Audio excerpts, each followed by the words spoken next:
Lorsque mon mari a fait cette demande pour soulager mon beau-père, je n'ai pas pu dire non et j'ai immédiatement commencé les services. Bonjour mes amours de la chaîne Secrètes Infidèles. Je m'appelle Eduarda, j'ai 31 ans et aujourd'hui, je vais partager avec vous une histoire qui semble sortir du scénario d'un feuilleton.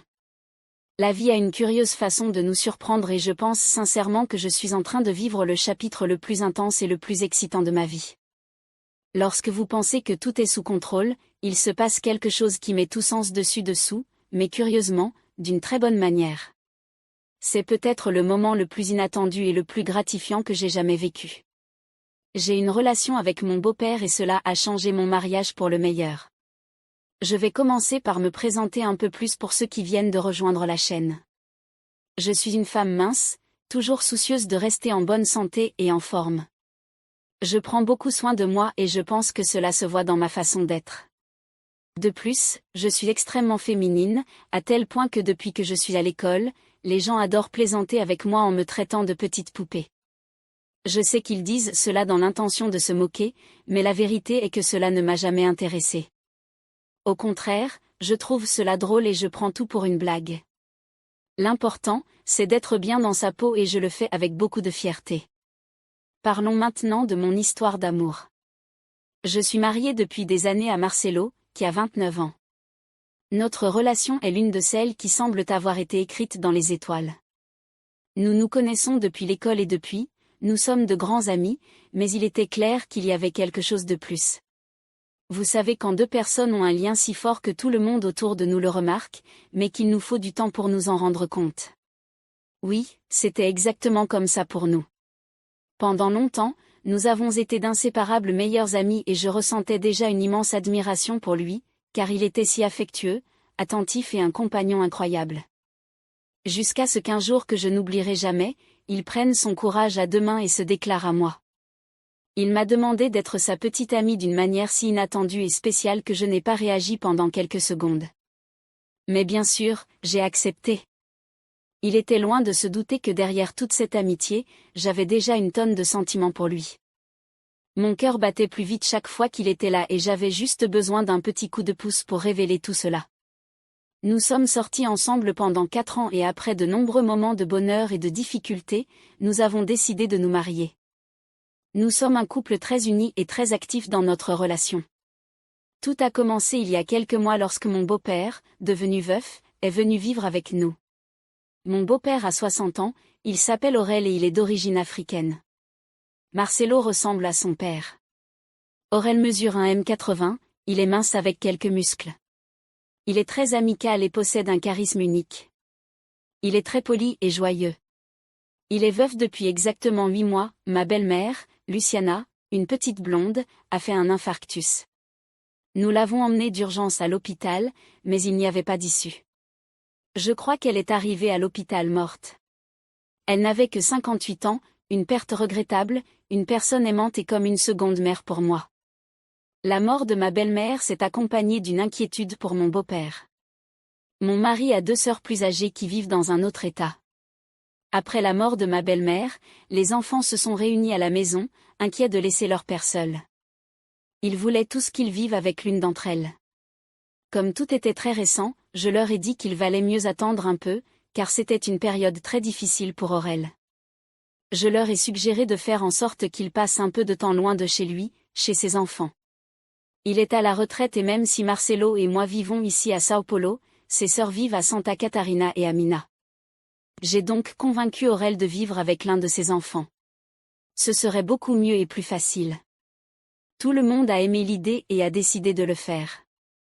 Mon mari m'a demandé en privé si cela ne nous priverait pas de notre intimité et si j'étais vraiment d'accord. Je lui ai répondu que notre maison était suffisamment grande et que j'aimais son père, il n'y aurait pas de problème. Marcelo m'a serré fort dans ses bras en me remerciant. Il n'a pas été facile de convaincre Aurel de faire ce que nous voulions. Il est très attaché à la maison et à la vie qu'il a menée. Il est très attaché à la famille et je crois que c'est pour cela qu'il n'a pas voulu partir et fermer la maison. Marcelo et moi lui avons proposé de nous occuper de la maison pendant son absence et tout finirait par s'arranger. Il a fini par accepter et 2 jours plus tard, il est parti à Minagéry avec sa fille. Mon mari et moi avons profité de son absence pour fouiller dans les affaires de Luciana. Ce fut un moment très émouvant pour Marcelo et moi, d'autant plus que nous étions toujours proches d'eux. Aurel est resté à Minageri pendant une vingtaine de jours, puis il est allé directement à Santa Catarina chez son autre fille. Cela nous a donné le temps de lui préparer une chambre à la maison. Nous avons apporté son lit double et la télévision, car nous savons qu'il aime regarder des feuilletons. Nous avons aménagé sa chambre très proprement et avons tout laissé prêt pour le moment où il viendrait séjourner chez nous. Ma maison est grande, avec 3 chambres et un grand espace dans le jardin. Il y a une petite piscine, un coin barbecue et même un espace pour le yoga et la lecture, une habitude que j'ai prise avec Aurel, qui adore lire. Aurel est arrivé et nous l'avons emmené à la maison. Il a adoré sa chambre. Puis, nous l'avons emmené voir comment était la maison et lui avons montré que tout était en ordre. À ce moment-là, j'étais au chômage. En fait, je n'ai même pas besoin de travailler car mon mari a un bon travail. Il n'aime pas non plus que je travaille, il préfère que je reste à la maison. Mais j'ai toujours travaillé pour ne pas rester à la maison sans rien faire. À l'époque, j'étais au chômage et je cherchais un bon poste. 2 jours après l'arrivée d'Aurel, comme je l'ai déjà dit, je suis très féminine et je porte des vêtements qui me vont bien. Je me lève tôt, une habitude qui prévaut même sans devoir aller travailler. Ce jour-là, je me suis levée tôt pour préparer les affaires de mon mari et nous avons pris le petit déjeuner tous ensemble. Marcelo est allé travailler. Après ma promenade matinale, j'ai mis du linge à laver et j'ai fait couler de l'eau dans le jardin. J'ai fait la vaisselle du petit déjeuner et Aurel est allé dans sa chambre. Je suis allée étendre le linge et la fenêtre de sa chambre était fermée avec un petit espace d'environ 2 doigts. Je suis allée l'ouvrir et j'ai dit à Aurel qu'il faisait chaud et qu'il valait mieux laisser la fenêtre ouverte. Avant de l'ouvrir, j'ai regardé à l'intérieur de la chambre et la vue m'a paralysée. Aurel était tout à fait à l'aise, en train de regarder des films pour adultes. Marcelo, mon mari, je savais maintenant de qui son fils s'inspirait. J'étais hypnotisée par ce spectacle, je n'arrivais pas à le quitter des yeux. Je suis partie et je suis allée dans ma chambre. J'ai verrouillé la porte, fermé hermétiquement la fenêtre et je me suis allongée sur le lit, faisant exactement ce que mon beau-père faisait. Quand j'ai quitté sa chambre, mon beau-père était dans le salon, regardant la télévision comme s'il n'avait rien fait depuis quelques minutes, le regard fixé sur l'écran, l'expression impassible, comme si rien ne s'était passé. Moi, en revanche, je sentais mon cœur battre la chamade, l'esprit encore enveloppé des souvenirs de ce dont je venais d'être témoin. La tension était palpable, mais il semblait indifférent, complètement insensible à ce que je ressentais. À ce moment-là, je me demandais comment il pouvait être aussi froid, aussi peu prétentieux pendant que j'étais là à combattre les pensées qui insistaient pour revenir. Avis aux amateurs de plaisirs interdits, nous avons créé un espace exclusif pour les membres qui aiment se perdre dans des histoires non censurées. Ici, vous trouverez plusieurs histoires explicites qui enflammeront vos fantasmes les plus secrets. Laissez votre routine derrière vous et ne perdez pas de temps, cliquez sur le lien dans les commentaires et abandonnez-vous au plaisir qui vous attend. Les jours passèrent et malgré mes efforts, je n'arrivais pas à me sortir Aurel de la tête. Ce fut 4 jours d'une intense bataille intérieure. Je mourais d'envie de revoir Aurel juste pour voir s'il allait répéter ce dont j'avais été témoin, mais je me retenais. Je savais que c'était mal d'y penser, mais la curiosité était presque insupportable. J'avais beau essayer de l'ignorer, c'était comme si quelque chose en moi était plus fort, me tirait, me tentait. Les scènes me revenaient aux moments les plus inattendus et je me surprenais à imaginer ce que cela donnerait si j'osais faire un pas de plus dans cette direction dangereuse. Chaque fois qu'Aurel passait près de moi, mon corps réagissait d'une manière que je ne pouvais pas contrôler. J'essayais d'agir normalement, de prétendre que tout allait bien, mais la vérité est que j'étais différente. La tension entre ce que je voulais et ce que je savais devoir faire me consumait. Cela n'a pas échappé à Marcelo. Un jour, il m'a demandé pourquoi j'agissais si bizarrement, ce qui me tracassait. J'ai hésité un moment, sentant le poids de la situation, mais j'ai décidé que je devais être honnête. Cela ne servait à rien de continuer à le cacher, cela me rongeait de l'intérieur. J'ai donc pris mon courage à 2 mains et j'ai décidé de tout lui raconter, le cœur sur la main et la voix tremblante. J'ai expliqué chaque détail, depuis le moment où j'ai quitté la chambre et vu Aurel jusqu'aux pensées que je n'arrivais pas à chasser. Je n'ai rien caché, j'ai parlé de mes doutes, de mes tentations, de la façon dont je me sentais déchirée entre ce qui était juste et ce qui se passait dans ma tête. Marcelo m'a écouté tout le temps en silence, sans m'interrompre. J'attendais qu'il explose, qu'il me dise à quel point j'avais tort. Je suis heureux que tu me l'aies dit, mon amour. Je te fais confiance quand tu dis qu'il ne s'est rien passé entre vous, a-t-il dit d'un ton calme et j'ai ressenti un soulagement immédiat. Entendre cela fit battre mon cœur plus calmement, car malgré tout, savoir qu'il me fait confiance, c'était déjà la moitié du poids que je portais qui était soulagé. Au fond de moi, j'avais peur de sa réaction, peur qu'il se doute qu'il s'était réellement passé quelque chose. Mais à ce moment-là, il a été ferme avec sa voix douce et son regard sûr, sans perdre le contrôle. Je ne savais pas trop quoi penser, mais il est venu avec une question qui m'a encore perturbée, qui a chamboulé mon esprit, et si mon père veut vivre avec nous, qu'est-ce que ça va donner? Il m'a demandé directement en me regardant dans les yeux, sérieusement, mais sans aucun signe de jugement. Que dire? Comment réagir? L'image de son père vivant avec nous après tout ce qui s'était passé me trottait dans la tête. Tandis que j'essayais de trouver les mots, le calme de Marcelo était impressionnant, compte tenu de tout ce que je venais de lui dire. J'ai été très honnête, j'ai exposé tous les détails, je n'ai rien caché et il n'a toujours pas manifesté de colère ou d'insécurité. Il semblait plus concentré sur la compréhension de ce que cela signifiait pour nous, pour notre avenir. L'amour, faisons-le, a-t-il commencé, me tirant de ma rêverie. Tout ce qui t'arrive, ne t'inquiète pas, si cela arrive, profite-en et amuse-toi. Ces mots résonnent dans ma tête. Je ne m'attendais pas à cette réaction et encore moins à cette réponse. Il a continué, il vaut mieux qu'il te fasse ça plutôt que d'amener un étranger à la maison, c'est mon père. Le calme et la tranquillité de sa voix étaient surprenants, presque choquants. Il était en fait prêt à accepter la situation de cette manière, à permettre à son père d'avoir ce genre de proximité avec moi. Il a dit ouvertement, je résume tout et je le traduis en quelques lignes sur notre conversation. Je ne peux pas raconter tous les détails, parce que c'était un échange de mots longs et profonds. La conversation a duré longtemps et j'essayais de comprendre ce qui se passait dans l'esprit de Marcelo. Bien sûr, je lui ai demandé directement pourquoi il acceptait si calmement et sans aucune résistance l'idée d'une relation entre son père et moi. J'avais besoin d'une explication car dans ma tête, cela n'avait aucun sens. Immédiatement, un soupçon est apparu et j'ai commencé à penser que peut-être Marcelo me trompait. Je ne vais pas mentir, c'est la première chose qui m'a traversé l'esprit. Avait-il une relation avec une femme et pour compenser ou se débarrasser de la culpabilité, il me laissait libre d'avoir une relation avec son père? C'était la théorie que mon cerveau échafaudait et qui me martelait sans cesse l'esprit. Je ne pouvais pas ignorer cette possibilité. Mais Marcelo ne cessait de tourner autour du pot dans ses explications. Il a essayé de me convaincre qu'il ne s'agissait pas de cela.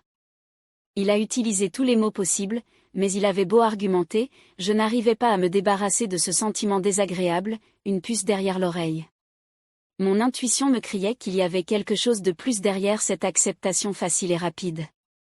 Marcelo disait une chose, mais mon instinct m'en disait une autre, et ce doute ne me lâchait pas. Je sais que cela peut sembler contradictoire, mais pour être tout à fait honnête, j'avais vraiment envie de m'impliquer avec son père. L'attirance était là, elle était indéniable. Je le ressentais depuis longtemps et je me connais suffisamment pour savoir que dans la situation où nous étions, tôt ou tard, il allait se passer quelque chose. Il était inutile d'essayer de nier ou de combattre quelque chose qui était déjà en moi. Avec toute l'étrangeté de la situation, la tentation de suivre cette voie était trop grande pour être ignorée. Au fond de moi, je savais que j'étais sur le point de franchir une ligne que je n'imaginais pas pouvoir franchir un jour. Ce qui m'a frappé, c'est l'acceptation presque calme de Marcelo qui pouvait se laisser aller sans montrer de jalousie ou de résistance. Je me sentais un peu en retrait, mais en même temps, j'avais l'impression que la voie était libre, et c'est peut-être ce qui me tentait encore plus. C'était comme s'il me donnait le feu vert. Plus le temps passait, plus je sentais qu'il me serait impossible de résister. Ce n'était qu'une question de temps avant que tout ne se déroule comme prévu. Un message pour les amateurs de plaisir interdit, nous avons créé un espace exclusif pour les membres qui aiment se perdre dans des histoires non censurées. Ici, vous trouverez plusieurs histoires explicites qui enflammeront vos fantasmes les plus secrets. Laissez votre routine derrière vous et ne perdez pas de temps, cliquez sur le lien dans les commentaires et abandonnez-vous au plaisir qui vous attend. Je ne savais pas exactement d'où venait ce désir, mais il était là, brûlant en moi. Le partager avec mon mari a été comme une étincelle qui a apporté des conséquences inattendues à cette situation. La vérité, c'est que j'aime Marcelo sans l'ombre d'un doute. Notre relation a toujours été solide et l'affection que je lui portais sincère.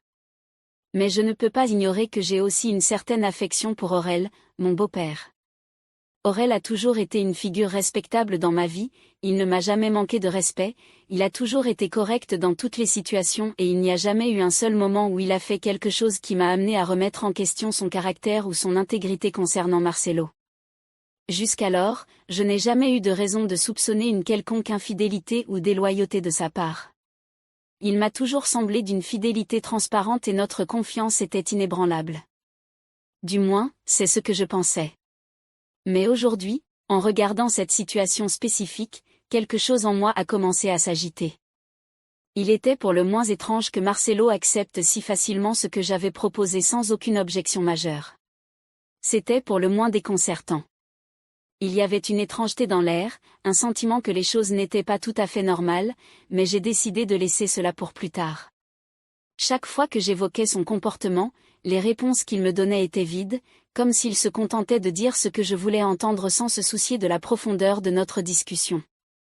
À chaque explication qu'il me donnait, j'avais l'impression qu'il me disait quelque chose de superficiel, sans poids réel, comme s'il faisait avancer la situation en espérant que j'arrête de poser des questions. Peut-être était-ce justement ce que je devais faire. Peut-être que je devais arrêter de penser autant et simplement me permettre de profiter de l'instant. Après tout, la permission était là et mon désir n'en était que plus grand. C'était comme si la porte était grande ouverte pour que je réalise un fantasme que je ne savais même pas que je désirais tant.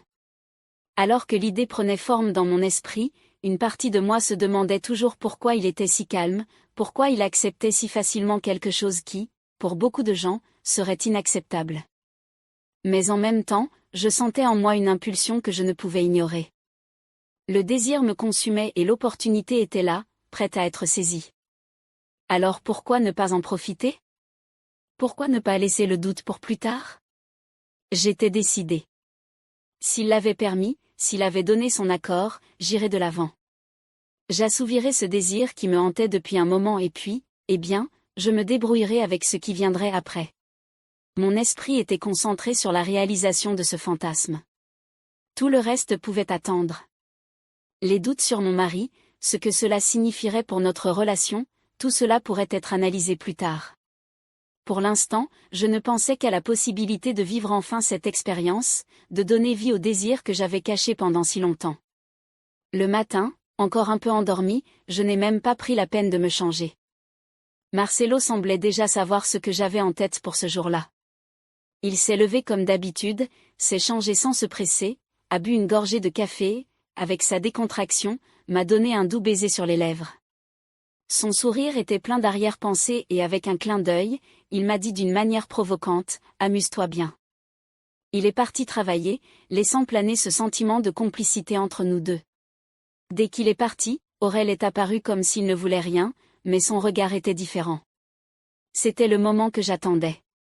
J'ai volontairement laissé tomber la cuillère sur le sol. Le bruit du métal frappant le carrelage a résonné dans la cuisine, rompant pour un instant le silence tendu qui régnait entre nous. Je savais exactement ce que je faisais. Je me suis lentement accroupie, le corps penché en avant, pour ramasser la cuillère sur le sol. Le mouvement était calculé, chaque geste soigneusement planifié dans le but de provoquer une réaction chez Aurel, de tester les limites de la tension croissante entre nous. Il essayait de le cacher, mais l'étincelle dans ses yeux ne mentait pas. Il était clair qu'il aimait ce qu'il voyait et je savais exactement comment provoquer cette réaction. La tension dans l'air était palpable et j'étais en feu à l'intérieur. Mon corps bouillait de désir. Le moment semblait parfait, alors je n'ai pas hésité et je suis allé droit au but, sans perdre de temps. Je me suis penché en avant et je l'ai embrassé à cet instant-là, sans me soucier des conséquences. C'était un baiser intense, le genre qui ne laisse aucune place au doute sur ce que nous ressentions tous les deux. Lorsque nous nous sommes séparés, il m'a regardé, un peu perdu entre la culpabilité et l'excitation, et m'a dit d'une voix un peu hésitante que ce n'était pas bien, que nous ne pouvions pas continuer. Il m'a rappelé, sur un ton un peu désespéré, que j'étais la femme de son fils et que cela compliquait tout. Mais j'étais préparée à cette réponse. J'ai pris une grande inspiration, j'ai souri et j'ai répondu sans hésiter, c'est Marcelo qui m'a demandé de m'amuser avec toi. Le choc a été immédiat. Ses yeux se sont écarquillés, comme s'il ne pouvait pas croire ce qu'il venait d'entendre. Il est resté sans voix pendant quelques instants, digérant la révélation. C'est à ce moment-là que la donne a changé. Il n'y avait plus de résistance, seulement de la reddition. Le vieil homme s'abandonne complètement, savourant chaque seconde de ce cadeau inattendu qu'il vient de recevoir. Après tout, qui ne s'enthousiasmerait pas pour une telle opportunité?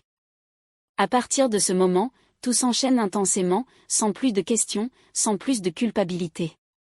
C'est comme s'il avait enfin accepté que parfois, il est impossible de résister à certaines tentations.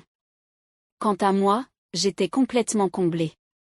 Ce désir qui me consumait depuis des jours, cette envie presque incontrôlable d'explorer l'interdit était assouvie. Mon corps était détendu, mon esprit était en paix, du moins pour l'instant, car je savais que ce désir insatiable pouvait revenir à tout moment. C'était un sentiment agréable, mais en même temps dangereux, comme jouer avec le feu et ne pas se brûler. Mais malgré toute cette satisfaction, j'étais loin de me douter que ce n'était que la première partie d'une histoire beaucoup plus longue.